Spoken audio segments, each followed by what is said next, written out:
അമേരിക്കയെ തകർത്തെറിയുകയാണ് ട്രംപ് എന്ന deal maker. ആഗോള രാഷ്ട്രീയത്തിൽ താനൊരു മഹാനായ ഡീൽ മേക്കറാണെന്ന് സ്വയം പ്രഖ്യാപിച്ച വ്യക്തിയാണ് ഡൊണാൾഡ് ട്രംപ്.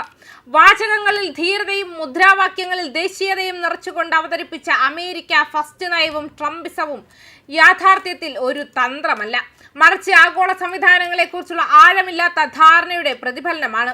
ലോകത്തിന്റെ മൊത്തം ഉത്തരവാദിത്തം ചുമന്നു നിൽക്കുന്ന ആഗോള നേതാവെന്ന വേഷം ഉപേക്ഷിക്കാമെന്ന ട്രംപിന്റെ വാദം കേൾക്കാൻ സുഖകരമായ ഒരു രാഷ്ട്രീയ മുദ്രാവാക്യം മാത്രമാണ്. ലോകത്തെ ഒരു റിയാലിറ്റി ഷോ പോലെ കാണുകയും രാജ്യങ്ങളെ കോർപ്പറേറ്റ് യൂണിറ്റുകളായി കണക്കാക്കി ലാഭം നഷ്ടം എന്ന ലളിത ഗണിതത്തിലേക്ക് ചുരുക്കുകയും ചെയ്യുന്ന ഒരാളിൽ നിന്ന് ഇതിലുപരി എന്താണ് പ്രതീക്ഷിക്കാനാവുക? അമേരിക്ക ഇനി ലോകത്തിന്റെ കാവൽക്കാരനാകേണ്ടതില്ല, സ്വന്തം ജനതയുടെ ക്ഷേമം മാത്രം നോക്കിയാൽ മതി എന്ന വാദം വോട്ടർമാരെ ആവേശത്തിലാക്കുന്ന ഒരു പൊള്ള വാഗ്ദാനമാണ്.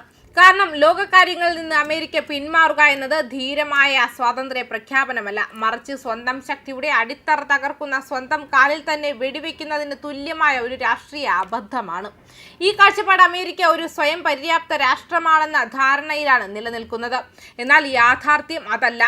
ആധുനിക അമേരിക്കയെ ഒരു ഒറ്റപ്പെട്ട രാജ്യമായി കാണുന്നതിലുപരി ലോകത്തിന്റെ നടുവിൽ നിലകൊള്ളുന്ന ഒരു വലിയ മഹാനഗരമായി കാണുന്നതാണ് ശരി. ഒരു മഹാനഗരം ചുറ്റുമുള്ള പ്രദേശങ്ങളെ ആശ്രയിച്ചാണ് ജീവിക്കുന്നത്. അതുപോലെ തന്നെ ലോകം അമേരിക്കയെ ആശ്രയിക്കുന്നത് പോലെ അമേരിക്കയും ലോകത്തിന്റെ മറ്റു ഭാഗങ്ങളെ ആശ്രയിച്ചാണ് മുന്നോട്ട് പോകുന്നത്.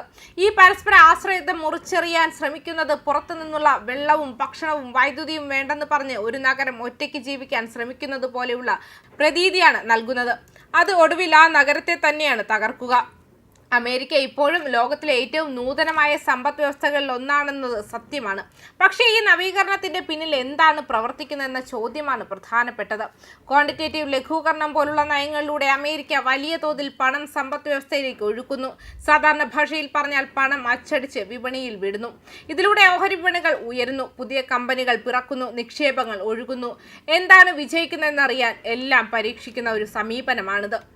ഈ സംവിധാനം ഇത്രയും കാലം തകരാതെ പ്രവർത്തിച്ചത് ഡോളർ ലോകത്തിന്റെ റിസർവ് കറൻസി ആയതിനാലാണ്. ഡോളർ അമേരിക്കയിൽ മാത്രം ചുറ്റുന്നില്ല, അത് ലോകം മുഴുവൻ സഞ്ചരിക്കുന്നു. അതേസമയം ഒരു വശത്ത് ട്രംപ് അമേരിക്ക ലോകകാര്യങ്ങളിൽ നിന്ന് പിന്മാറണം, മറ്റുള്ളവരുടെ പ്രശ്നങ്ങൾ തൻ്റേതല്ല എന്ന വാദം ഉയർത്തുമ്പോൾ തന്നെ മറുവശത്തെ മിഡിൽ ഈസ്റ്റിൽ ശക്തി പ്രദർശനം, ഉപരോധങ്ങൾ, സൈനിക ഭീഷണികൾ, ആണവ കരാറുകൾ തുടങ്ങിയ കാര്യങ്ങളാൽ തിരക്കിലാണ്. ഈ വൈരുദ്ധ്യമാണ് ട്രംപിസത്തിന്റെ യഥാർത്ഥ മുഖം.